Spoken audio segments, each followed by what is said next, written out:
Hello, I'm John Blankenship, and it's time for the annual reunion of the Roark-Conner Association. And I've been asked to do a presentation on how I'm descended from Joseph and Judah Carr Roark. And we're going to talk about that for the next little bit. We'll go through some genealogy, tell a few stories as well, and a PowerPoint presentation. So I hope you'll stay with me, and I hope you enjoy this presentation. So let's go ahead and jump in to our graphic. We'll put me down in the lower corner, and again, the Swafford family is my connection to the Roark-Conner Association. I've been a member for a few years now, and I'll tell you a little bit about how I found out about the association, as I've been doing genealogy for many years. So we'll talk about that in this presentation. So I hope you'll stay with us. An honor to be a part of a great organization that's been around for so many years, and hopefully soon we will be able to be together in person for a reunion. Again, I'm John Blankenship. Thank you so much for watching this presentation. Well, here's a little bit about me. You'll see on your screen now, I was born April the 8th, 1982. I've been raised in Humboldt, Gibson County, Tennessee, and West Tennessee my whole life. I was born in Jackson, but been in Humboldt since I was born. I'm married to Casey. We have one son, Colton, who is now 14 years old. He'll be 15 in January. That's hard to believe how time flies and how he is growing up. Well, a little bit about my career. I worked in Grace Broadcasting. That's a radio station group in West Tennessee for about 19 years before making a change just about a year and a half ago and moving over into the library world. I served some time on the local library board, and I had some interest, and that's kind of how that developed to become the public library director about a year and a half ago here in my hometown. What an honor to be able to serve in that role that so many have before. But I haven't got out of radio. They say when radio gets in your blood, it's there forever. So still working part-time with a local radio station here in West Tennessee. Some other roles I serve in as the official Gibson County, Tennessee historian. I was appointed there in 2018. I also have been the president of the Humboldt Historical Society, again since 2012. I serve on many other local boards in our communities and a part of several different clubs in the community as well. So I won't bore you too long with about me, but there's a little bit of who I am, what I do here in West Tennessee. Well, let me briefly tell you how I got connected with the Roark-Conner Association. I've been doing genealogy for at least 25 years now, and have done a lot on my Blankenship and Bledsoe family lines, which are my closest connection to Gibson County. So I've done a lot of research on them, but not so much on, which would be my mom's side, the Swafford side. But a few years ago, I started doing some basic research, got some names, a basic tree built, and it's really interesting. You're going to see in this presentation about how I got connected to the Roark-Conner Association. Again, Joseph and Judah are my fourth great-grandparents. Here's the neat story of how I got connected to them. I've had a photograph of the one you see there. That's a framed version of that, hanging in my home office wall in an antique frame of Joseph and Judah. Well, I had a photocopy of that in some collection photos that my mom gave me several years ago, but it wasn't labeled, and my grandfather, who you'll learn about, really didn't know who they were. All he knew is the last name of Roark. Well, that's been in my collection for several years, but just had not done a lot of research on that side of the family until recent years. So just as I started working on that line and came across another copy of that photograph, that mine was just probably a 1970s or an older version of a copy of the image you see. Well, after doing some research on Google, I came across the Roark-Conner Association. Well, I had a direct connection, so what do you do when you find a genealogy organization and a lineage society? If you're like me, you join it, and that's exactly what I did. Since that time, I have downloaded the collection and purchased a copy of the Roark-Conner Association USB thumb drive. I have enjoyed that, going through many thousands of records. Chuck Gross and others who have worked on that recently to update photographs and to make that possible. What a great resource that has been. Well, so there's a little bit about how I got to become a part of this great organization. I have never attended a reunion in person. Last year was my first virtual reunion, I believe one before that as well. I did get to learn a little bit more about and have done the research on the past reunions that took place up in Birchwood, and hopefully again we will be able to be back together in person, maybe even next year. Looking forward to that opportunity. Well, I have a cousin that lives in Cleveland, Tennessee, not too far down the road in that area, so I recently got to go up there about a few months ago and spend a weekend and kind of browse around a couple of the cemeteries to see where Joseph and Judah are buried. Also got to go by the old home place as well. It's too bad not being able to see inside or go up close to it, but it was pretty neat to get a photograph out from the road and me standing out by the fence to get to see that. That's pretty neat, to where my ancestors came from, and yours as well. So as we continue along now, you know a lot about the Roarks. We're not going to really talk about them too much, but we're going to talk about the next generation of how I am descended. I come down from Joseph and Judah's daughter, Margaret Jane Roark. She's my third great-grandmother. Margaret Jane Roark Swafford. She was born March the 27th of 1837, dying February the 13th, 1918. She's buried in a small church cemetery known as Hopewell. It's just outside of Parsons. Used to be a church affiliated with that cemetery at one time. Well, she married Mr. Bill Swafford. William Linville Swafford was his full name, but he went by Bill or Billy. They married January the 22nd, 1853 in Hamilton County. Now, this is something that was very common at the time, 12 to 14 children. Many of us probably couldn't even imagine that. I think Colton is a handful, and it's just one of him. So my third great-grandfather, so we know who Margaret Jane is. She's Joseph and Judah's daughter. Well, let's talk a little bit about the Swafford side now and my connection to them and some of their descendants. She married again in 1853, William Linville. He went by Bill, and sometimes you see Billy Swafford. He was born December the 19th, 1831, and dying August the 5th, 1900. Now, he's buried at Bear Creek Baptist Church Cemetery, just outside of Parsons in Decatur County, Tennessee. So going on here, you'll see his tombstone there on the left. We don't have a photograph of him. At least I've never come across one as of yet. Now, we did see the picture from about 1915 of Margaret Jane. Continuing to talk about Billy Swafford, he was born in Granger County, Tennessee, to John W. Swafford and Mary Field Swafford. John W. died during the war between the states. He was enlisted as an older man in the Union Army. Now, William's grandfather dying in 1857, he is buried in, I believe, the Anderson Cemetery in Hamilton County. So that's one I've still got to go to that gravesite. Haven't got to visit that one yet. And that's Bill Swafford's grandfather.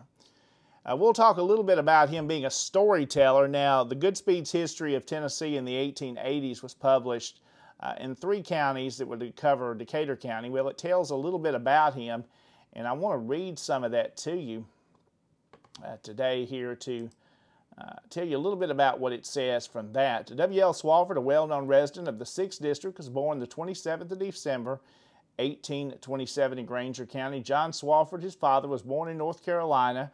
Now, it has some of the dates wrong in here, but come to Tennessee, and he was a farmer. 1818, it says he married Mary Fields. We know that's not exactly accurate, but the names are right.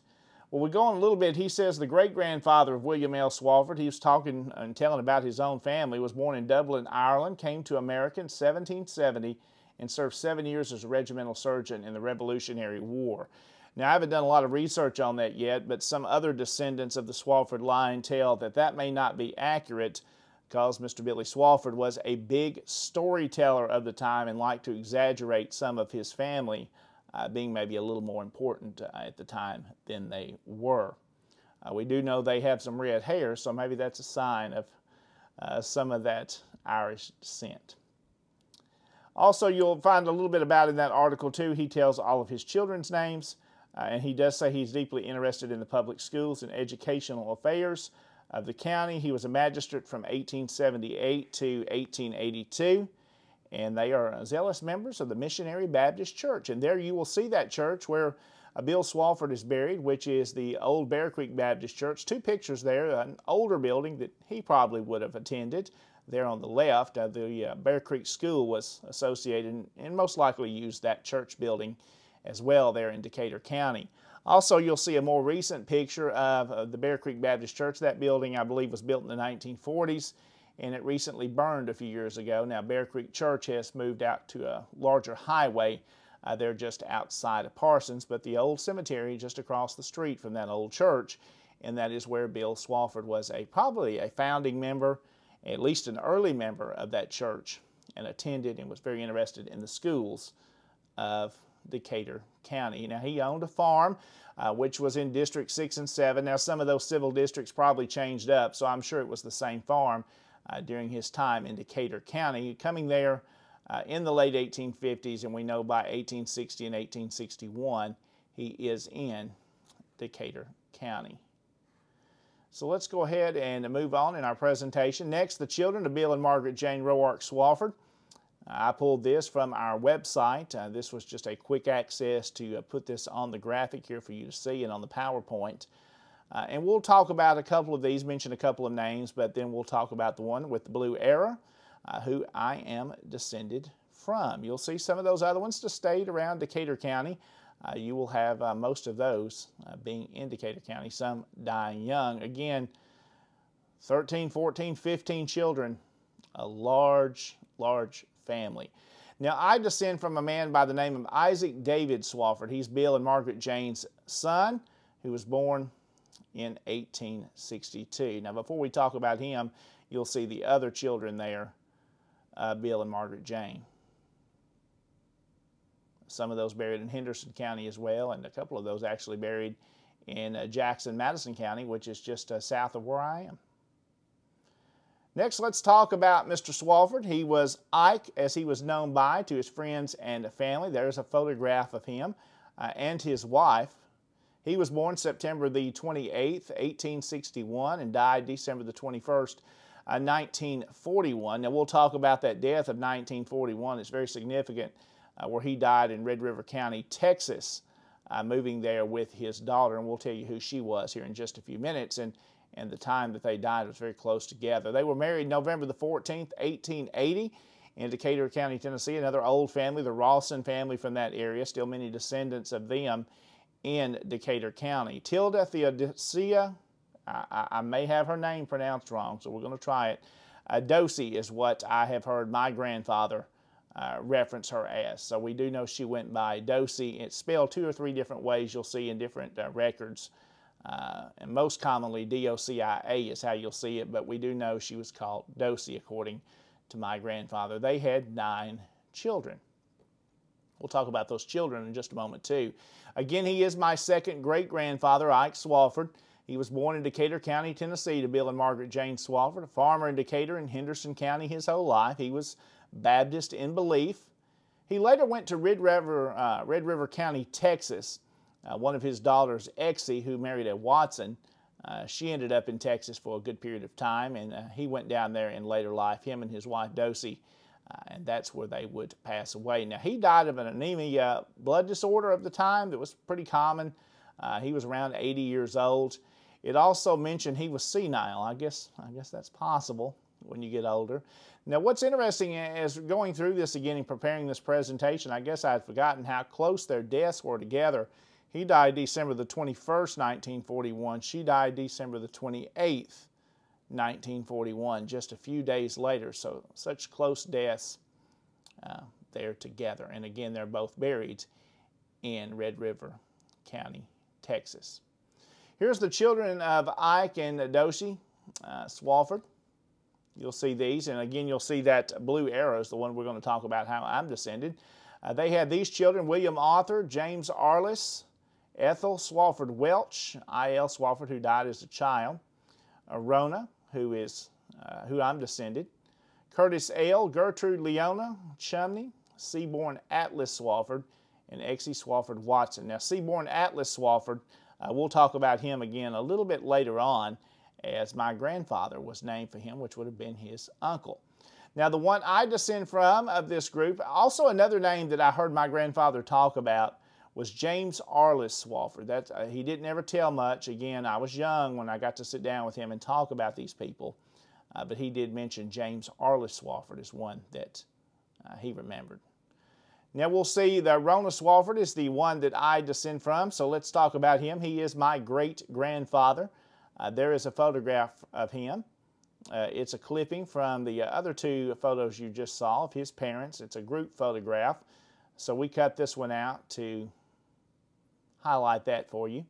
Rona Swafford was born April the 26th, 1892, dying February the 17th, 1975. He's buried in Oakwood Cemetery in Milan in Gibson County, Tennessee. My great-grandfather married December the 22nd, 1910 to Leila Mae Welch. And they were married in Decatur County, Tennessee. They had 7 children. Now, you'll see that photograph of him, and make sure you take a close look at that, because my grandfather, I believe, really favors him. That's the only photograph I've come across of him. Any of my aunts and uncles don't seem to have one, and then some of his other children just have not been able to locate another photograph of him. And I'm sure there are some out there, and that's a goal to find those since he passed away in 1975. Of course, my grandfather and mother telling me stories about Rona. Here's a little bit more about him. He was born in Scotts Hill, Tennessee, which that's in the Henderson County, Decatur County border area there. He was the 5th child born to Ike and Dosie. Occupation, he was a farmer his entire life, and according to the census, he completed through the 8th grade in school. And we do know he was able to read and write.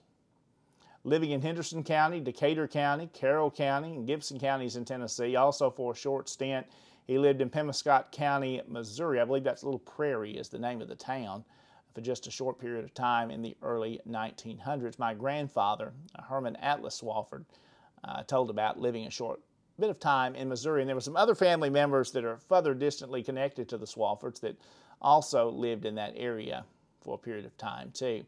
His 1917 World War I draft registration card tells us that he was short, slender build, light blue eyes, and red hair. Now, this red hair carried on to at least, I know for sure, 3 of his children, and there may have been one more that kind of had some red hair when they were younger as well. He lived in Milan, Tennessee for a good portion of his life, and he passed away there in 1975.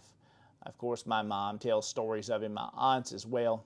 That was their grandfather, and of course, they knew him well. His wife, Leila Mae Welch, she died in 1954. My mom was just about 9 years old, so not a lot of stories to her, but they do remember her as well. So the children of Rona and Leila Mae Swafford, here you see a list of those, and again, the blue arrow highlights who I'm descended from. Their first child was my grandfather, Herman Atlas Swafford. Notice that name, Herman Atlas. Also, Mally Swafford Lusk, I remember Aunt Mally. Also, Cawthorn, Hermie Swafford Mayo, Glenn Swafford, who was about 10 years old when he died, Mabel Swafford Lusk, and Geraldine Swafford Blankenship. And notice the spelling of Blankenship is with an I-N, and I'm not directly connected with them, but they are also here in Gibson County. So Herman Atlas Swafford is my grandfather. There's a photograph of him there. You'll notice something that his father also had was that red hair. I don't remember him with the red hair. Of course, he was older and it had pretty much turned gray, but he definitely had red hair when he was younger. We know at least 2 of his siblings, one of his brothers, as well as one of his sisters had that bright red hair. He was born January the 4th of 1912 and died March the 4th, 2007. He's buried in Oakwood Cemetery in Milan, also in Gibson County. He married my grandmother July the 20th, 1935. Her name was Callie Mae Arrington. She was also a Carroll County and Gibson County native.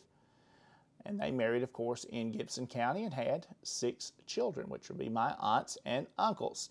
Here's a little bit more about Grandpa. He was Herman Atlas Swafford. There's a younger picture of him, probably in the 1960s. And there's one not too many years before he died. He was about 93, I believe, there in that photograph. And he had won an award for being one of the oldest living folks in the Milan community. So that was pretty neat there, and he was proud of that.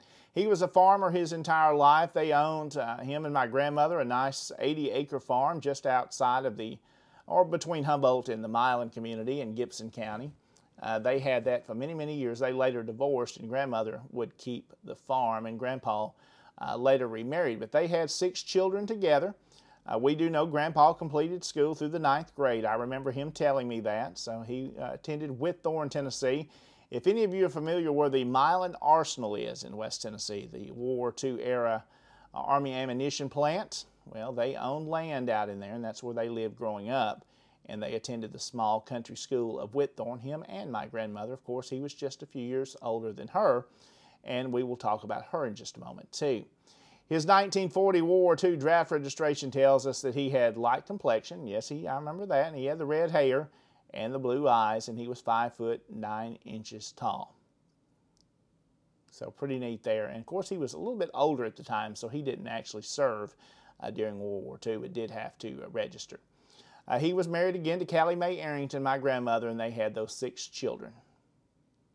So here's my grandmother. This is his wife. This is Callie Mae Arrington Swafford. She was born December the 31st, the last day of the year, in 1919. She died August the 12th, 1996. I sure do miss Grandma. There's a younger picture of her at their farm out in the country, just outside of Humboldt in the Gibson community. She's buried in the Gibson Memorial Gardens in Gibson County. That's between Humboldt and Milan when she died in 1996. There at the bottom you'll see a more recent picture of her, but a couple of years before she passed away. Had many health issues over the time of her life. Had some tough things happen, but she was a good woman and raised her children well. So let's talk about Herman and Callie's children. There is a picture of them in the 1960s. Him on there on the left, and Grandma on the right. You'll see their 6 children. Shirley Swafford Dutch. Aunt Shirley passed away just a few years ago. Larry Randall Swafford, who went by Larry, he passed away also just a few years ago. These are my uncles and aunts. Herman Dennis Swafford, known as Dennis, still with us. Ronnie Swafford as well. And my mom there, Charlotte Joy Swafford Blankenship, and the youngest, Patsy Swafford Reed. So 2 of those are gone, Aunt Shirley and Uncle Larry. So now let's talk about my mom, Charlotte Joy Swafford Blankenship. And many will say I favor Dad, many will say I favor Mom, but I think in this picture of Mom, Charlotte Joy Swafford on the left, in the past few years, I think I favor Mom at that age of life. She was born January the 28th, 1943. Married Dad March the 27th, 1981. They were married a few years when they divorced in 1987. Dad raised me, but Mom was always a part of my life. Mom now has a form of dementia, and she still gets around well, but doesn't know me or really my brothers too much anymore. So she was born January the 28th, 1943. Now something interesting about that date is my son Colton Charles Blankenship, who was born in 2008, he shares the same birthday. They were born the same day, January the 28th. So that's pretty neat. His grandmother and him share a birthday. And of course my dad, Ronnie Blankenship, passed away earlier this year in 2022. And as we get ready to wrap up our presentation on the Swafford family and my genealogy and connection to them, which allows me to be a member of the Roark-Conner Association, directly descended from a great stock of folks. And there are some pictures of me from the early 1980s through the 90s, and of course a more recent photograph. I do hope you have enjoyed this presentation. Hope it's been informative. It's an honor to be able to be a part of the Roark-Conner Association and to be able to join the board to continue the cause to honor our ancestors.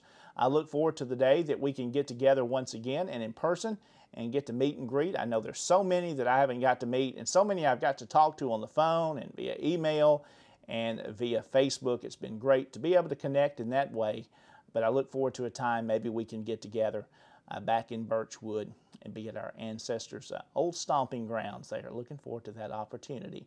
If you have questions for me, maybe even corrections, I'll take those and additions. Or if you'd just like to reach out, you can do so by sending me an email, johnblankenship71@hotmail.com, johnblankenship71@hotmail.com. or you can also reach me on Facebook. Just look me up, John A. Blankenship, and I'd be happy to add you as a friend. Maybe make a note if I don't recognize your name right off, and we'll connect that way too. And again, follow each other on our Facebook group, the Roark-Conner Association. A neat way to connect and learn about our ancestors that we all share that common blood. A great organization, been going since 1959.